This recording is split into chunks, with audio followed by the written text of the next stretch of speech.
Hi hello friends, എല്ലാവർക്കും മഴത്തോരി മുൻപേയുടെ പുതിയൊരു എപ്പിസോഡിലേക്ക് സ്വാഗതം. അപ്പൊ നമ്മുടെ വീഡിയോ ആദ്യമായിട്ട് ആരെങ്കിലും കാണുന്നുണ്ടെങ്കിൽ വീഡിയോ ഇഷ്ടമാവുകയാണെന്ന് വെച്ചാൽ ലൈക്കും സബ്സ്ക്രൈബും ചെയ്തേക്കണേ. അങ്ങനെ രോഹിത്തിന്റെ അസുഖം എല്ലാം മാറിക്കഴിഞ്ഞപ്പോഴേക്കും നെടുമ്പുരയ്ക്കൽ വീട്ടിൽ എല്ലാവർക്കും എന്തെന്നില്ലാത്ത സന്തോഷവും സമാധാനവും ഒക്കെ ആയിരുന്നു കേട്ടോ. അത് മറ്റെല്ലാവരെക്കാളും ആസ്വദിച്ചത് ബാലചന്ദ്രനായിരുന്നു. കാരണം അത്രയും നാളും ഉണ്ടായ പ്രശ്നങ്ങൾക്ക് ഒടുവിൽ ആ വീട്ടിലെ ഒരു സന്തോഷം പ്രകടമായി കഴിഞ്ഞിരുന്നു. അതിന് കാരണക്കാരി അലീന മാത്രമായിരുന്നു കേട്ടോ. അലീനയുടെ സ്നേഹത്തിനും സഹനത്തിനും മുന്നില് ബബിതയ്ക്കും രോഹിത്തിനും ഒക്കെ കീഴടങ്ങേണ്ടി വന്നിരിക്കുന്നു. അപ്പോൾ തന്നെ അതൊരു വീടായി കഴിഞ്ഞിരുന്നു. ബബിതയും രോഹിത്തും പഴയ പോലെ ബാലചന്ദ്രനെ അനുസരിക്കുകയും സ്നേഹിക്കുകയൊക്കെ തുടങ്ങിയിരുന്നു കേട്ടോ. ബബിത കോളേജിൽ പോവാനും രോഹിത് തന്റെ പഠനം കോളേജിൽ പോവാതെ തന്നെ തുടരാനുള്ള ശ്രമങ്ങളും നടത്തിക്കൊണ്ടിരിക്കുകയായിരുന്നു. എന്നാൽ എല്ലാവരും അലീനയെ അനുസരിക്കുകയും സ്നേഹിക്കുകയും ചെയ്തു വരുന്നത് ഒരിക്കലും വൈജയ്ക്ക് പിടിക്കുന്നില്ലായിരുന്നില്ല. ആ വീട്ടിലൊരു ഒറ്റപ്പെട്ട പോലെയായിരുന്നു വൈജ കഴിഞ്ഞിരുന്നത് കേട്ടോ. ആ വീട്ടിൽ നിന്ന് എത്രയും പെട്ടെന്ന് മാറി താമസിക്കണം എന്ന് വൈജ ഉറപ്പിച്ചു കഴിഞ്ഞിരുന്നു കേട്ടോ. ഒപ്പം എങ്ങനെയെങ്കിലും ബബിതനെയും രോഹിത്തിനെയും കൊണ്ടുപോകണം. എനിക്കിനി അവർ മാത്രമേ ഉള്ളൂ, വൈജ മനസ്സിൽ ആലോചിച്ചു. പക്ഷെ എങ്ങനെ ചെയ്യും? അവർ വരാൻ കൂട്ടാക്കുമെന്ന് തോന്നുന്നില്ല. എല്ലാവരെയും ആ ഉരുമ്പൊട്ടോളം മയക്കി വെച്ചിരിക്കുകയാണ്. വായിച്ചു പെരുപിറുത്തു. എന്തായാലും എന്തെങ്കിലും ചെയ്യണം എന്നും പറഞ്ഞ് റൂമിൽ നിന്നും പുറത്തേക്ക് ഇറങ്ങിയ വായിച്ച രോഹിത്തിനെയും ബബിതയും വിളിച്ചുകൊണ്ടേയിരുന്നു. രോഹി, ബബി എന്ന്. എന്നാൽ ആരും വിളിയെടുക്കുന്നില്ല എന്ന് കണ്ടപ്പോൾ വിളിയുടെ ഗാംഭീര്യം കൂടി. എല്ലാവരും ഓടിക്കൂടി. രോഹിത് ചോദിച്ചു, എന്താ അമ്മ, എന്തിനാണ് ഇങ്ങനെ അലറുന്നത്? ഞാനൊക്കെ പേടിച്ചു പോയി എന്ന് പറയുന്നുണ്ട് കേട്ടോ. അപ്പൊ വൈജ പറയുന്നുണ്ട്, വിളിച്ചാൽ കേൾക്കില്ലെങ്കിൽ പിന്നെ എന്ത് ചെയ്യും? എത്ര പ്രാവശ്യം വിളിക്കണം നിങ്ങളെല്ലാം? ഒറ്റെണ്ണത്തിന് ഒരാവശ്യത്തിന് കിട്ടില്ല. അമ്മയ്ക്ക് എന്താ വേണ്ടത്? എന്നോട് പറഞ്ഞാൽ ഞാൻ ചെയ്തു തരാം, ബബിത വൈജയോട് എന്ന പോലെ ചോദിച്ചു. എനിക്ക് ആരും ഒന്നും ചെയ്തു തരേണ്ട. പകരം നിങ്ങൾ രണ്ടുപേരും പോയി നിങ്ങളുടെ ഡ്രസ്സൊക്കെ പാക്ക് ചെയ്തോളൂ. നമ്മൾ ഇവിടുന്ന് പോകുകയാണ്. എങ്ങോട്ട്? വൈജ പറഞ്ഞു തീർക്കും മുന്നേ രോഹിത്തിന്റെ മറുചോദ്യം എത്തി. അതൊന്നും നീ അറിയണ്ട. എന്താ, എന്റെ കൂടെ വരാൻ നിങ്ങൾക്ക് ബുദ്ധിമുട്ടുണ്ടോ? അതല്ല അമ്മേ, എന്തിനാ ഇപ്പൊ പോകുന്നേ? പിന്നെ പോകാതെ? ഇത് നിങ്ങളുടെ ആരുടെയും വീടല്ലല്ലോ. ഇത് നിങ്ങളുടെ അച്ഛൻ ഇവൾക്ക് തീരെ എഴുതി കൊടുത്തിരിക്കുകയല്ലേ. അലീനയ്ക്ക് നേരെ കൈ ചൂണ്ടി വൈജ പറഞ്ഞു. അമ്മ എന്ത് വർത്താനാണ് പറയുന്നത്? അലീനയെ സപ്പോർട്ട് ചെയ്ത് അപ്പോഴേക്ക് രോഹിത് എത്തി, ഒപ്പം ബബിതയും. അലീന ചേച്ചി എന്ത് ചെയ്തിട്ടാണ് അമ്മ എന്തിനും ഇതിനും അലീന ചേച്ചി ഇങ്ങനെ കുറ്റം പറഞ്ഞുകൊണ്ടിരിക്കുന്നത്? നമ്മൾക്ക് എല്ലാവർക്കും നല്ലത് മാത്രമല്ല അലീന ചേച്ചി ചെയ്തിട്ടുള്ളൂ. എന്നിട്ടും അമ്മയ്ക്ക് എങ്ങനെ ഇങ്ങനെ പറയാൻ കഴിയുന്നു? രോഹിത്തിന്റെ ചോദ്യങ്ങൾ വൈജിയെ ആകെ സ്ഥിരപ്പെടുത്തിക്കൊണ്ടിരുന്നു. രോഹി, നീ എന്തറിഞ്ഞിട്ടാണ് ഇങ്ങനെയൊക്കെ പറയുന്നത്? ഇത്രയും കാലം നിങ്ങൾക്ക് എല്ലാവർക്കും ഇവള് കണ്ടുകൂടാത്തവളായിരുന്നല്ലോ. പിന്നെ എങ്ങനെ പെട്ടെന്ന് ഇപ്പൊ ഇവള് നിങ്ങൾക്ക് എല്ലാവർക്കും കണ്ണിലുണ്ണിയായി മാറി? അല്ല, എല്ലാവരെയും മയക്കെടുക്കാനുള്ള കഴിവ് ഇവൾക്ക് ഉണ്ടല്ലോ. അത് വെച്ചാണല്ലോ നിങ്ങളുടെ അച്ഛൻ ആദ്യം ഇവള് മയക്കെടുത്തത്. പിന്നെ ഇതാ ഇവളെ. കൃഷ്ണമോൾക്ക് നേരെ കഴിച്ചുവേണ്ടി വൈജ പറഞ്ഞു. ഇപ്പൊ നിങ്ങളെ രണ്ടുപേരെ എല്ലാം ഇവള് പറയുന്നതും കേട്ട് ഇവിടെ ജീവിച്ചോ. ഞാൻ എന്റെ പാട്ടിന് പോവാ പറഞ്ഞ് വൈജ തിരിഞ്ഞു നടക്കാൻ തുടങ്ങിയപ്പോൾ രോഹിത് വൈജയെ പിടിച്ചു വെച്ചുകൊണ്ട് പറഞ്ഞു, അമ്മ എങ്ങോട്ടാ പോകുന്നത്? അമ്മ എങ്ങോട്ടേക്കും പോകണ്ട. ഒറ്റയ്ക്കൊരു വീട്ടിൽ പോയി താമസിച്ചിട്ട് അമ്മേനെ ആരാ നോക്കുന്നത്? എന്തെങ്കിലും പറ്റിക്കഴിഞ്ഞാൽ എന്താ ചെയ്യാ? അതാ ഞാൻ നിങ്ങളോട് പറഞ്ഞത്, നിങ്ങളോട് രണ്ടുപേരോടും എന്റെ കൂടെ വരാൻ. അപ്പൊ നിങ്ങൾക്ക് പറ്റില്ലല്ലോ. നിങ്ങൾ എല്ലാവരും ഇവിടെ തന്നെ താമസിച്ചു. നിങ്ങൾ എല്ലാവരും ഇപ്പൊ ഒറ്റക്കെട്ടാണല്ലോ. അതല്ല അമ്മയെ പറഞ്ഞത് എന്നും പറഞ്ഞ് രോഹിത് വൈജയെ സമാധാനിപ്പിക്കാൻ നോക്കുന്നുണ്ട്. ഇല്ല, നിങ്ങൾ എല്ലാവരും ഇപ്പൊ ഒറ്റക്കെട്ടാണ്. എല്ലാവരും ഇവള് മയക്കി വെച്ചിരിക്കുകയാണ്. എനിക്ക് ആരുമില്ല. കൂടെ പിറപ്പോളും ഇല്ല, മക്കളും ഇല്ല, ഭർത്താവും ഇല്ല, ആരുമില്ല. എല്ലാത്തിനും കാരണക്കാരി ഇവൾ ഒറ്റൊരുത്തിയ. എല്ലാവർക്കും ഇവള് മതി, എന്നെ ആർക്കും വേണ്ട. ഇപ്പൊ തെറ്റുകാരി മുഴുവൻ ഞാനാണല്ലോ എന്നെല്ലാം പറഞ്ഞ് വൈജ പിറുപിറുക്കാൻ തുടങ്ങുന്നുണ്ട്. രോഹിത് പറയുന്നുണ്ട്, അമ്മേ പറയുന്നതൊന്ന് സമാധാനത്തോടെ കേക്ക്. അലീന ചേച്ചി എന്ത് ചെയ്തിട്ടാണ്? അമ്മേ വേണച്ചാലും അലീന ചേച്ചി നോക്കില്ലേ? എന്തിനാണ് വെറുതെ?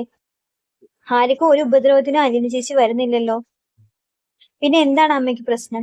ഈ വീട് അച്ഛൻ ആർക്കും തീരെ എഴുതി കൊടുത്തിട്ടൊന്നുമില്ല. അലീന ചേച്ചി ഇപ്പോഴും ഇവിടുത്തെ സെർവന്റും ഹോം നേഴ്സും ഒക്കെ തന്നെയാണ്. അല്ലാതെ ഒരു അധികാരത്തിനും അലീന ചേച്ചി ഇതുവരെ വന്നിട്ടില്ലല്ലോ എന്നെല്ലാം രോഹിത്തും ബബിതയും പറയുന്നുണ്ട് കേട്ടോ. അപ്പൊ വൈജ പറയുന്നുണ്ട്, ചേച്ചിയോ? എങ്ങനെ ഇവൾ നിന്റെ ചേച്ചിയായത്? ഇത്ര ദിവസം അലീന ഐഡി പൊടി എന്നൊക്കെ വിളിച്ചവൾ നിനക്കിപ്പോ ചേച്ചിയായോ? അതൊന്നും അമ്മ അറിയേണ്ട കാര്യമില്ല. ഒരാളെ മനസ്സിലാക്കി തുടങ്ങുമ്പോൾ നമ്മൾ അങ്ങനെയൊക്കെ വിളിച്ചു പോകും. എനിക്കിപ്പോ അലീന ചേച്ചി തന്നെയാണ്. എന്റെ സ്വന്തം ചേച്ചിയെ പോലെ തന്നെയാണ് അലീന ചേച്ചീനെ ഞാൻ കാണുന്നത് എന്നെല്ലാം രോഹിത്ത് പറയുമ്പോൾ അലീനയുടെ കണ്ണുകൾ നിറഞ്ഞൊഴുകുന്നുണ്ട് കേട്ടോ. അവൾക്ക് ഒരുപാട് സന്തോഷം തോന്നുന്നുണ്ട്. താൻ ആരാണെന്ന് പോലും മനസ്സിലാക്കാതെ രോഹിത്തും ബബിതയൊക്കെ തന്നെ ചേച്ചിയായിട്ട് അംഗീകരിക്കുകയും സ്നേഹിക്കൊക്കെ ചെയ്യാൻ തുടങ്ങുമ്പോൾ അലീനയ്ക്ക് അത് ഭയങ്കര സന്തോഷം നൽകുന്നുണ്ട് കേട്ടോ. അവളുടെ ശങ്കൊക്കെ ഇടറുന്നുണ്ടായിരുന്നു കേട്ടോ. കണ്ണിൽ വെള്ളം നിറഞ്ഞു തുടങ്ങുന്നുണ്ട്. അപ്പം രോഹിത് പറയുന്നുണ്ട്, അമ്മ എന്തായാലും പോവാണിച്ച് പോയിക്കോളൂ, പക്ഷെ ഞാനോ ബബിതയോ കൂടെ വരുമെന്ന് അമ്മ വിചാരിക്കേണ്ട. ഒറ്റയ്ക്ക് ഒരു വീട്ടിൽ താമസിക്കാൻ അമ്മയ്ക്ക് പറ്റുമെങ്കിൽ അമ്മ പോയിക്കോ, പക്ഷെ ഞങ്ങൾ ആരും ഈ വീട് വിട്ട് വരില്ല. കാരണം ഞങ്ങൾക്ക് ഈ വീട്ടിൽ ഒരു പ്രശ്നമില്ല. ഞങ്ങൾ നന്നായിട്ട് തന്നെയാണ് അച്ഛനും അലീന ചേച്ചി നോക്കുന്നത്. അതുകൊണ്ട് തന്നെ ഈ വീട്ടിന്റെ പോര് ഞങ്ങൾ വരുന്ന അമ്മ പ്രതീക്ഷിക്കണ്ട എന്ന് രോഹിത് പറഞ്ഞു നിർത്തിയതും വൈച്ച് പറഞ്ഞു, എനിക്കറിയാം നീ ഇതൊക്കെ പറയുള്ളൂ എന്ന്.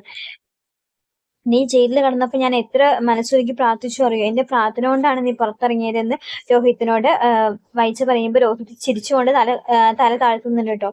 അമ്മയുടെ പ്രാർത്ഥന കൊണ്ടായിരിക്കാം, ഞാൻ സമ്മതിച്ചു. പക്ഷെ അതിനപ്പുറത്ത് അലീന ചേച്ചി ചെയ്തതൊന്നും അമ്മ മറക്കരുത് കേട്ടോ. എന്റെ മനസ്സിൽ അതേ ഉണ്ടായിട്ടുള്ളൂ. അലീന ചേച്ചി അച്ഛനും കാരണമാണ് ഞാനിപ്പോ പുറത്തിറങ്ങി നിൽക്കുന്നത്. എന്റെ നിരപരാധിത്വം തെളിയിക്കാൻ ഒറ്റ കാരണക്കാരി അലീന ചേച്ചി മാത്രമായിരുന്നു. അതൊന്നും ഇനി മരണം വരെ ഞാൻ മറക്കില്ല. അതിനി എന്തൊക്കെ വന്നാലും ആരൊക്കെ എന്തൊക്കെ അലീന ചേച്ചിയെ പറഞ്ഞാലും ഇനി അലീന ചേച്ചി വെറുക്കാനോ അലീന ചേച്ചിയെ ദ്രോഹിക്കാനോ ഞാൻ കൂട്ടു നിൽക്കില്ല. എനിക്കതിന് കഴിയുമില്ല. ഇത്രയും പറഞ്ഞുകൊണ്ട് രോഹിത് മേലേക്ക് കയറി പോകുന്നുണ്ട് കേട്ടോ. അപ്പോഴേക്കും വൈജയെ നോക്കി എല്ലാവരും അവരുടെ പണികളിലേക്ക് തിരിയുന്നുണ്ട്. ഇപ്പൊ വൈജ ഒറ്റയ്ക്ക് നടുത്തളത്തിൽ നിൽക്കുകയാണ് കേട്ടോ. ആകെ വിഷമിച്ച് എന്ത് ചെയ്യണമെന്ന് അറിയാതെ വൈജയ്ക്ക് ദേഷ്യം വരുന്നുണ്ട് കേട്ടോ. അങ്ങനെ റൂമിലേക്ക് വൈജ തിരിച്ചു പോകുന്നുണ്ട്. എന്നിട്ട് ഒറ്റയ്ക്ക് ഇരിക്കുന്ന രോഹിത്തിന്റെ അടുത്തേക്ക് ബാലചന്ദ്രൻ വരുന്നുണ്ട് കേട്ടോ. ബാലചന്ദ്രൻ ചോദിക്കുന്നുണ്ട്, എന്താ മോനെ പ്രശ്നം, നീ പോകുന്നുണ്ടോ വൈജയുടെ കൂടെ എന്ന് ചോദിക്കുമ്പോ രോഹിത് പറയുന്നുണ്ട്, ഇല്ല അച്ഛൻ ഞാൻ പോകുന്നില്ല. ഇവിടെ ഇത്രയും സന്തോഷത്തോടെ കഴിയുമ്പോ എങ്ങനെ ഒറ്റയ്ക്ക് അമ്മയുടെ കൂടെ പോയി നിൽക്കുക, എനിക്ക് അതിന് സാധിക്കില്ല. പിന്നെ അലീന ചേച്ചീനെ ഒന്നും കാണാതെ ഇനി എനിക്ക് ഇരിക്കാൻ പറ്റില്ല. ആ സ്നേഹവും വാത്സല്യം അറിയാതെ ഒരു ദിവസം പോലും മാറി നിൽക്കാൻ എനിക്ക് പറ്റില്ല എന്നൊക്കെ രോഹിത് പറയുന്നുണ്ട് കേട്ടോ. അപ്പോ ബാലചന്ദ്രൻ പറയുന്നുണ്ട്, സന്തോഷായി, നിന്റെ മാറ്റം കാണുമ്പോൾ തന്നെ ഒരുപാട് സന്തോഷാവുന്നുണ്ട്. അതിനൊക്കെ കാരണക്കാരി അലീനയാണെന്ന് നീ മനസ്സിലാക്കിയതും അതിലേറെ എനിക്ക് സന്തോഷം തരുന്ന കാര്യമാണ് മോനെ എന്നൊക്കെ പറഞ്ഞ് രോഹിത്തിന് തലയിലൊക്കെ തലോടി പോവാൻ നിൽക്കുമ്പോൾ രോഹിത് ചോദിക്കുന്നുണ്ട്, അച്ഛ ഞാനൊരു കാര്യം ചോദിച്ചു കഴിഞ്ഞാൽ അച്ഛൻ നിന്നോട് സത്യം മാത്രമേ പറയാവൂ, പറയില്ലേ എന്ന് ചോദിക്കുന്നുണ്ട്. എന്താ കാര്യം പറയൂ രോഹി എന്ന് ചോദിക്കുന്നുണ്ട് ബാലചന്ദ്രൻ. വേറെ ഒന്നുമല്ല, അലീന ചേച്ചി അച്ഛന്റെ മകള് തന്നെയാണോ? അത് അച്ഛൻ കെട്ടിച്ചമച്ചുണ്ടാക്കി, അതന്ന് ചേച്ചിയെ ഇവിടുന്ന് ആരും പറഞ്ഞയക്കാതിരിക്കാൻ വേണ്ടി അച്ഛൻ വീട്ടിൽ ചമച്ചുണ്ടാക്കിയ കഥയാണെന്ന് അന്ന് ഞങ്ങൾക്ക് മനസ്സിലായതാണ്. അന്ന് പിന്നെ അമ്മയുടെ കൂടെ നിന്നു എന്ന് മാത്രമേ ഉണ്ടായിരുന്നുള്ളൂ. എനിക്കിപ്പോ സത്യങ്ങൾ അറിയണമെന്നുണ്ട് അച്ഛ. ചേച്ചി ആരാണെന്നും എന്താണെന്നും അറിയണമെന്ന് നല്ല താല്പര്യമുണ്ട്. ചേച്ചി ഇനി എന്തായാലും ചേച്ചി ഇതേപോലെ തന്നെ ഞങ്ങൾ ഇനിയും സ്നേഹിക്കും. അതിലൊരു മാറ്റം ഉണ്ടാവില്ല.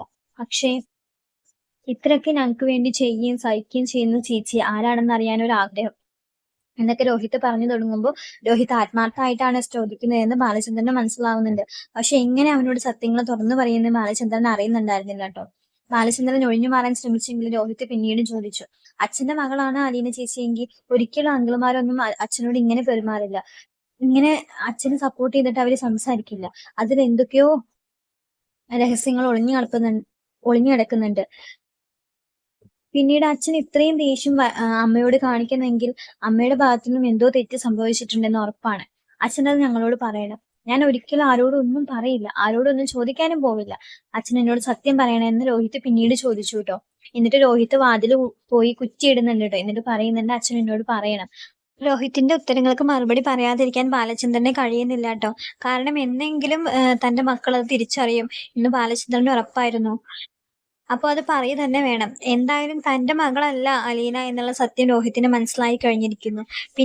പിന്നെ ആരാണ് അലീന? അലീനയ്ക്ക് ഞാൻ എന്തിനാണ് ഇത്രയും സ്വാതന്ത്ര്യം കൊടുക്കുന്നത്? എന്തിനാണ് എല്ലാവരും അവളെ സ്നേഹിക്കുന്നത് എന്നതിന്റെ ഒരു ഉത്തരം എന്തായാലും കൊടുക്കണം, എന്നെങ്കിലും അവർക്ക് കൊടുക്കണമെന്ന് ബാലചന്ദ്രന് അറിയാമായിരുന്നു. അങ്ങനെ രോഹിത്തിനോട് ബാലചന്ദ്രൻ എല്ലാം തുറന്ന് പറയാണ് കേട്ടോ.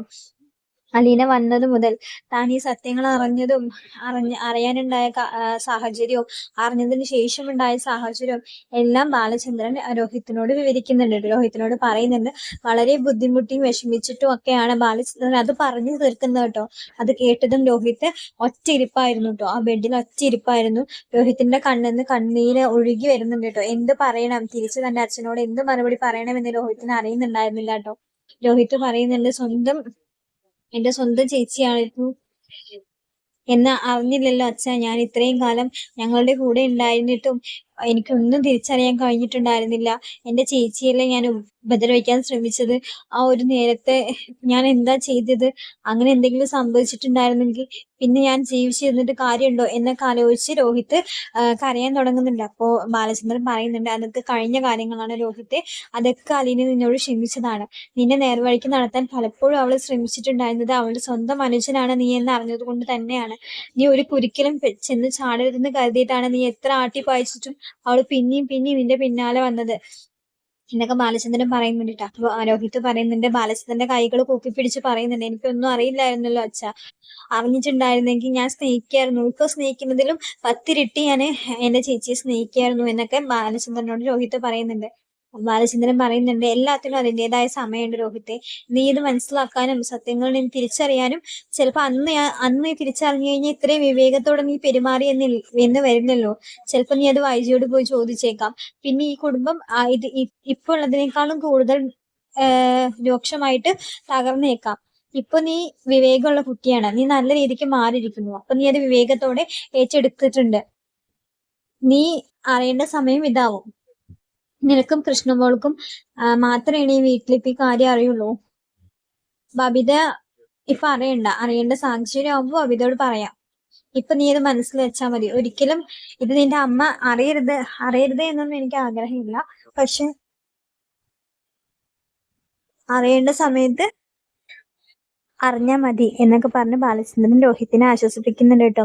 രോഹിത് ഒരുപാട് കരയുന്നുണ്ട്. അലീനയോട് ചെയ്തു കൂട്ടിയ ക്രൂരതകൾ ആലോചിച്ചും അവളെ ആട്ടിപ്പായിച്ചതും അവളോട് ചെയ്തതും പറഞ്ഞതുമായിട്ടുള്ള കാര്യങ്ങൾ ഓർത്ത് രോഹിത് ഭയങ്കര വിഷമിക്കുന്നുണ്ട് കേട്ടോ. അങ്ങനെ രോഹിത് ആ റൂമിൽ ഇരുന്ന് പൊട്ടിക്കരയുന്നുണ്ട്. അലീനയോട് ഇപ്പൊ രോഹിത്തിന് നല്ല സ്നേഹമാണ്. തന്റെ ചേച്ചി സ്വന്തം ചേച്ചിയാണെന്ന് അറിഞ്ഞതിൽ അത് 10 ഇരട്ടി കൂടിയിട്ടേ ഉണ്ടാവുള്ളൂ കേട്ടോ. ഇതൊക്കെ വരാൻ പോകുന്ന എപ്പിസോഡാണ്. വീഡിയോ ഇഷ്ടമാവാണ് വെച്ചാൽ എല്ലാവരും ലൈക്ക് ചെയ്യണം, സബ്സ്ക്രൈബ് ചെയ്യണം. താങ്ക്